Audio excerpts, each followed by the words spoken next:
اللہ الرحمن الرحیم۔ ہم آپ کو مولانا عامر الاسلام کے آفیشیل چینل پر خوش آمدید۔ اعوذ باللہ من الشیطان الرجیم، بسم اللہ الرحمن الرحیم۔ معزز سامعین و حاضرین، السلام علیکم ورحمۃ اللہ وبرکاتہ۔ ایک شخص نے یہ سوال کیا کہ جب مؤذن کہے اشہد ان محمد رسول اللہ تو ان الفاظ کو سن کر اپنے دونوں انگوٹھے یا کلمے کی انگلی چوم کر آنکھوں پر لگانا، اس کا کیا حکم ہے؟ تو سامعین گرامی، یہ بات اپنے ذہن میں اچھی طرح بٹھا لیں کہ حضور کا نام نامی، اسم گرامی تکبیر کے اندر یا اذان کے اندر سن کر اپنے انگوٹھے آنکھوں کے ساتھ لگانا چوم کے، یہ ایک مستحب عمل ہے۔ حدیث طیبہ آقا علیہ الصلوۃ والسلام سے حدیث یہ مروی ہے، ان النبی صلی اللہ علیہ وآلہ وسلم انہ قال من سمع اسمی فی الاذان ووضع ابہامہ علی عینیہ۔ حضور فرماتے ہیں کہ جس بندے نے اذان میں میرا نام سنا اور اپنے انگوٹھے اس نے آنکھوں کے اوپر رکھے تو اسے صلہ اور اجر کیا ملے گا یا رسول اللہ؟ تو حضور پاک صلی اللہ علیہ وآلہ وسلم نے ارشاد فرمایا فَأَنَا طَالِبُهُ فِي صُفُوفِ الْقِيَامَةِ، ہم اس بندے کو قیامت کی صفوں میں تلاش فرمائیں گے، وَقَائِدُهُ إِلَى الْجَنَّةِ، اور اس بندے کو اپنے پیچھے پیچھے جنت کے اندر لے جائیں گے۔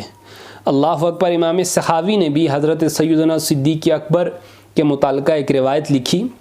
آپ فرماتے ہیں کہ آقا علیہ الصلوۃ والسلام کے صحابی جناب سیدنا صدیق اکبر رضی اللہ تعالی عنہ نے مؤذن کو جب یہ الفاظ کہتے سنا اشہد ان محمد رسول اللہ، تو آپ نے کیا کیا؟ اپنے کلمے کی انگلیوں کے باطنی حصوں کو چوما اور ان کو پھر اپنی آنکھوں پر لگایا۔ تو حضور پاک صلی اللہ علیہ وآلہ وسلم نے ارشاد فرمایا جو شخص میرے اس پیارے کی طرح عمل کرے گا تو ہوگا کیا؟ میری شفاعت اس کے لیے واجب ہو جائے گی، فقد حلت لہو شفاعتی، میری شفاعت اس بندے کو واجب ہو جائے گی۔ اور حضور کے نواسے حضرت سیدنا امام حسن رضی اللہ تعالیٰ عنہ سے روایت، آپ فرماتے ہیں کہ جو شخص اشہد ان محمد رسول اللہ سن کر یہ کہے مرحبا بحبیبی وقرۃ عینی محمد بن عبد اللہ صلی اللہ علیہ وسلم، اور اپنے انگوٹھے چوم لے اور ان کو آنکھوں سے لگائے، ہوگا کیا؟ لم یعم ولم یرمد، وہ شخص نہ کبھی اندھا ہوگا نہ کبھی اس بندے کی آنکھیں دکھیں گی۔ اللہ اکبر۔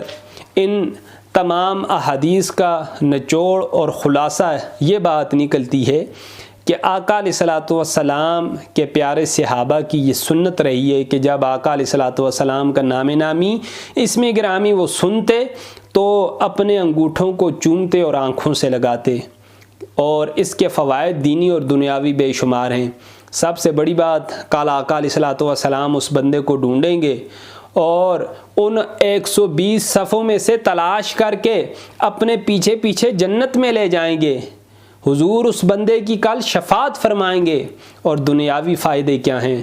دنیاوی یہ ہیں کہ وہ بندہ جس کی آنکھ میں کسی بھی قسم کی تکلیف ہو، وہ آقا کے نام کے اوپر انگوٹھے چومنا شروع کر دے، حضور کے نام کی برکت اللہ اس کی تمام آنکھوں کی بیماریوں کو دور فرما دیں گے۔ اور امام حسن فرماتے ہیں وہ بندہ کبھی اندھا نہیں ہوگا، اس بندے کی کبھی آنکھیں نہیں دکھیں گی جو پیارے آقا صلی اللہ علیہ وآلہ وسلم کا نام نامی اسم گرامی چومے گا۔ تو اللہ پاک اس مقدس نام کو چومنے کی ہمیں توفیق عطا فرمائے۔ اور یہ بات ذہن میں رکھیں کہ یہ کام کرنا نہ فرض ہے، نہ واجب ہے، نہ سنت ہے، یہ صرف مستحب ہے۔ محبت میں اگر نسبت میں کوئی بندہ یہ کام کرتا ہے تو اس نسبت مصطفیٰ کو انشاءاللہ تعالیٰ کل قیامت کو اس سے ضرور فائدہ ملے گا۔ اللہ رب العزت کی بارگاہ میں دعا ہے اللہ ہمیں نام نامی اسم گرامی کی تعظیم کرنے کی توفیق عطا فرمائے۔ وما علینا الا البلاغ المبین۔